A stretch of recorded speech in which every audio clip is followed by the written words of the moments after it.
ఐక్యత లేకపోతే ఏ వర్గం ఉన్నత సాధించలేదని star digi loans founder BRK news channel chairman Bolla Ramakrishna అన్నారు. హైదరాబాద్ ఎస్ఆర్ నగర్ లో కమ్మ సేవ సంఘం ఆధ్వర్యంలో జరిగిన కార్తీక వనభోజన మహోత్సవంలో బొల్లా రామకృష్ణ పాల్గొన్నారు. కష్టాల్లో ఉన్న వ్యక్తులకు ప్రతి ఒక్కరూ తమ వంతు సాయం చేయాలని సూచించారు. ఉపాధి కోసం తనను ఎప్పుడైనా సంప్రదించవచ్చని భరోసా కల్పించారు. ఇదే వేడుకలో పాల్గొన్న BRK news channel MD Rajendra కమ్మవారి గొప్పతనాన్ని కొనియాడారు. తన మన అనే భేదం లేకుండా సాయం అందించే వ్యక్తే కమ్మవాడని BRK news channel MD Rajendra అన్నారు. మనలో ఏంటంటే ఈ 5 ఏళ్లు మనమే, కానీ ఇది కలిసి ఉంటే ఇబ్బందులు అనేది లేకుండా ఉంటాయని నా ఉద్దేశం. ఈ కలయిక అనేది చాలా వరకు ఉంటుందని ఎక్స్పెక్ట్ చేస్తున్నా, చాలా వరకు లేదని కూడా నాకు అర్థమవుతుంది. ఇదన్నీ కలిసి పని చేస్తే మనం పిడికిలు అవుతుంది, ఏదైనా చేయగలుగుతాం అనేది నా ముఖ్య ఉద్దేశం.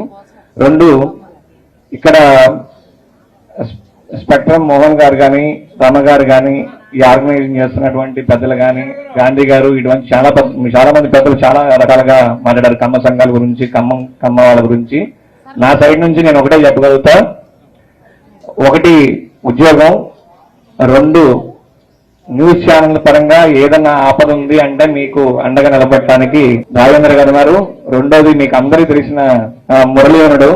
ఉద్యోగం గురించి అయితే నన్ను అడగాల్సిన అవసరం లేదు.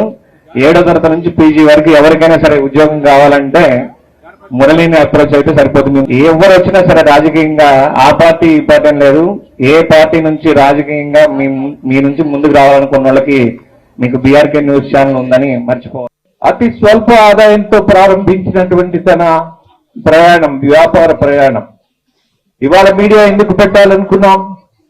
ఖచ్చితంగా ఒకే ఒక ఛానల్, అన్బయాస్డ్ గా ఏ పార్టీని భుజాన వేసుకోకుండా ఇవాళ అమ్ముడు పోయినటువంటి జర్నలిజంలో మనము కొత్తగా ఏం చేయగలము అన్నటువంటి ఆలోచన చేసి నిబద్ధతతోటి ఏ పార్టీని కొమ్ము కాయకుండా జనం కోసం మాత్రమే రాజకీయం కానీ జర్నలిజం కానీ అది ఫర్ ద పీపుల్ అన్నట్టు ఉండాలి అన్నటువంటి ఆలోచన. నన్ను నావాడనుకునేవాడు ఎవరైతే ఉంటారో వాళ్ళందరూ నా సామ్రాజ్యం. మనల్ని నిచ్చెనగా చేసుకుని ఎదిగిన వాళ్ళు ఉన్నారు, కానీ మనకి నిచ్చెనగా ఉపయోగపడిన వాళ్ళు ఉన్నారా? లేరే. అందుకే మనమే ఒక శక్తి, మనకి సైన్యం అక్కర్లా, మీలోనే ఒక శక్తి ఉన్నది. అలాగే పార్టీలకు అతీతంగా ఇక్కడ నేను పద్మ గారు బీజేపీలో ఉన్నారు, మరి నా సోదరు కాదా?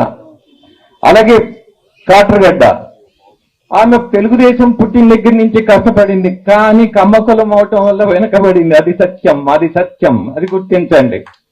అలాగే మరొక విషయం, అది బీజేపీనా కాంగ్రెసా, ఇక్కడ మనకి ఏ ప్రాంతం అనేది కాదు. ఎవడు కష్టంలో ఉంటే వాడు మనవాడు, ఎవడు కష్టంలో ఉంటే కాపాడేవాడు మనవాడు.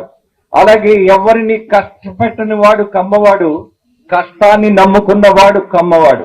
ఇది అండర్లైన్ చేసుకుందాం, దీన్నే నమ్ముదాం.